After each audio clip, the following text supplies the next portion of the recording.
جب آپ بور ہوں اور ہیکٹک روٹین سے تنگ ہوں تو ایک سفر تو بنتا ہے۔ اسی خیال کے پیش نظر میں نے سفاری ٹرین کی ایک ٹکٹ خریدی۔ پلیٹ فارم پر پہنچتے ہی ہمارا کمال کا استقبال ہوا۔ ڈھول کی تھاپ پر رقص کرنے والوں نے ایک سماں باندھا۔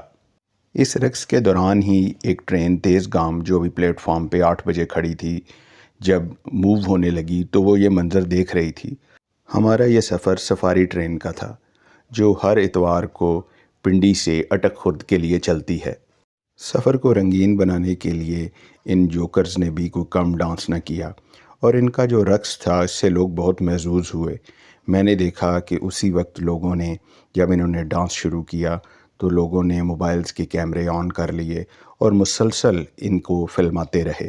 یہ تینوں کردار پورے سفر میں ہمارے ساتھ رہے، اور جو اسٹیشن جن پر ہمارا تھوڑا تھوڑا قیام تھا وہاں اتر کر برابر رقص کرتے رہے۔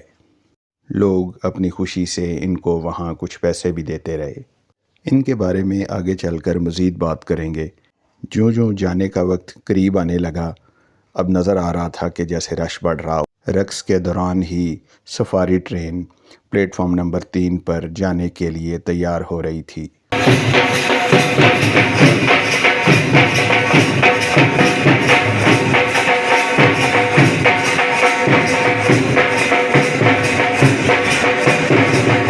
اسٹیشن پر دل دھرنے کی جگہ نہیں ہے۔ آپ دیکھ رہے ہیں بہت زیادہ تعداد میں لوگوں نے سفاری ٹرین کے ٹکٹ خرید رکھے ہیں۔ ٹرین کے رکتے ہی لوگ ان میں سوار ہونا شروع ہو گئے۔ سفاری ٹرین کی اکانومی کلاس بھی ایک بہتر کلاس ہے۔ اب لائیو سنگنگ کا سیشن تھا، جس کے مناظر آپ اسکرین پر دیکھ رہے ہیں۔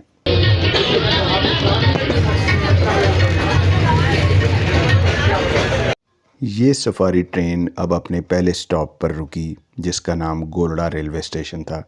جیسا کہ ان کا پلان بھی تھا کہ یہاں وہ تقریباً 30 سے 40 منٹ قیام کریں گے۔ لوگ ٹرین سے اتر کر اپنی فیملیز کے ساتھ ارد گرد دور تک پھیلتے گئے، اور ساتھ جو مناظر تھے ان کو بھی دیکھتے رہے۔ پولیس ہماری سیکورٹی کے لیے جگہ جگہ پر موجود رہی۔ یہ ایک ویل آرگنائزڈ ٹرپ تھا، جس میں مسلسل اناؤنسمنٹ ہو رہی تھیں اور جس میں تمام ٹورسٹس کی رہنمائی کی جا رہی تھی۔ تمام مسافر، جنہیں ہم ٹورسٹس ہی کہیں گے، موقع کو غنیمت جانا اور دور دور تک گولڑا ریلوے اسٹیشن پر پھیل گئے۔ آپ دیکھ رہے ہیں کہ لوگ کیسے سڑک پٹڑی کو پار کرتے ہوئے دوسری طرف جا رہے ہیں اور ہر چھوٹی چھوٹی چیز کو انجوائے کر رہے ہیں۔ ابھی صرف صبح 9:30 کا ہی ٹائم ہے، اور آپ فضا میں خنکی دیکھ رہے ہیں۔ اکتوبر چل رہا ہے۔ یہاں کی راولپنڈی، گولڑا، یہ جو جگہیں ہیں، ان کے صبح و شام اسپیشلی ٹھنڈے ہوتے ہیں۔ یہ دراصل ایکٹیو ہونے کا ٹائم ہوتا ہے، اور لوگوں کی آپ نقل و حرکت سے اندازہ لگا سکتے ہیں کہ وہ کتنے خوش باش گھوم پھر رہے ہیں۔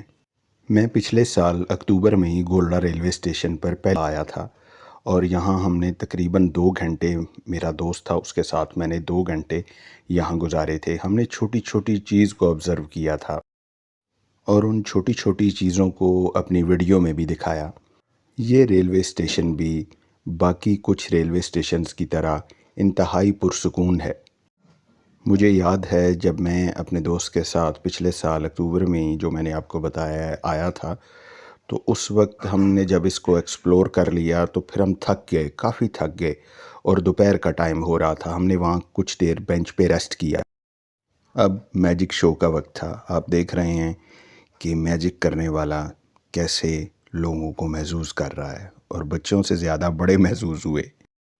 بریک فاسٹ میں ہمیں آملیٹ، مارجرین، جیم اور بریڈ سرو کیے گئے، جو میں سمجھتا ہوں کہ کافی بہتر بریک فاسٹ ہے۔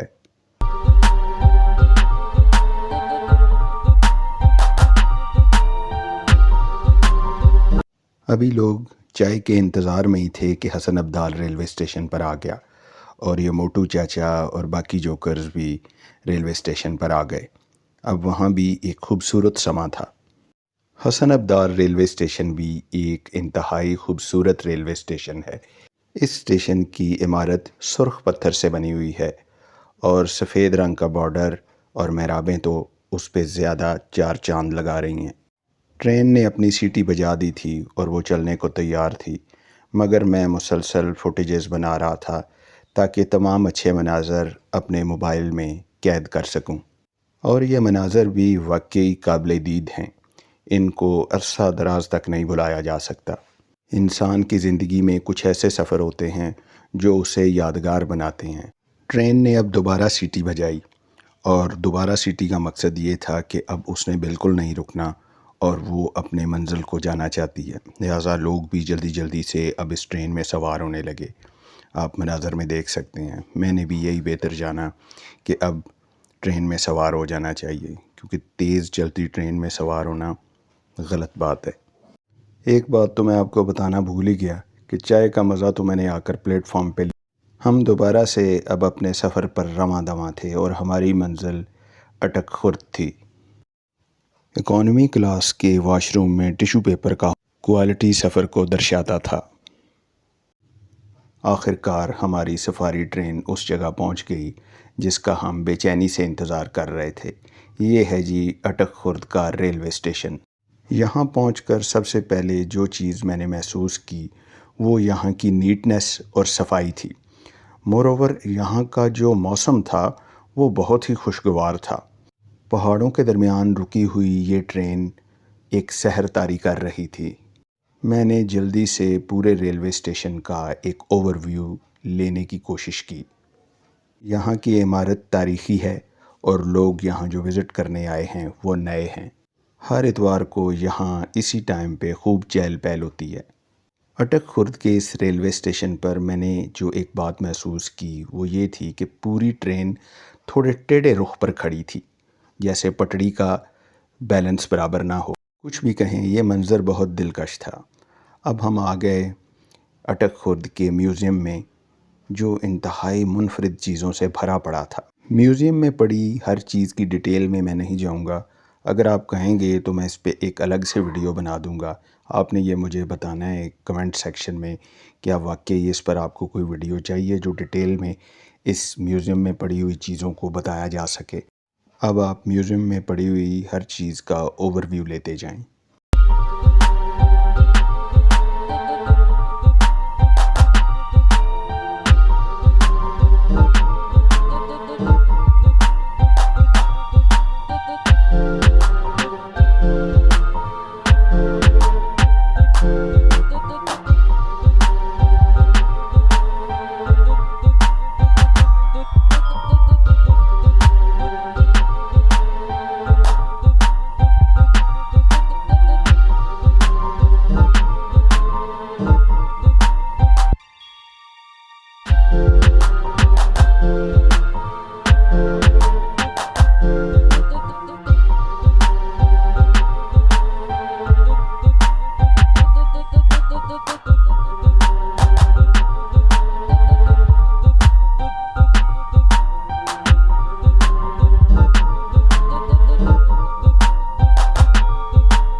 اس میں کوئی شک نہیں کہ یہ بہترین نظارے تھے۔ تمام لوگ اب اس پنڈال کی طرف بڑھنے لگے جہاں لنچ کا بندوبست کیا گیا تھا۔ یہاں سیڑھیوں سے اتر کر ہی پنڈال کی طرف جانا تھا۔ لوگ آہستہ آہستہ ان سیڑھیوں سے اب پنڈال کی طرف بڑھ رہے تھے۔ لنچ کے بارے میں کہوں تو یہ لنچ بھی اچھا تھا کیونکہ اس میں چکن پلاؤ اور چکن قورمہ تھا، اور یہ دونوں چیزیں ذائقے میں بہت مزیدار تھیں۔ اس پنڈال میں نے رفلی اندازہ لگایا تو تقریباً 250 سے 300 افراد اس پنڈال میں موجود۔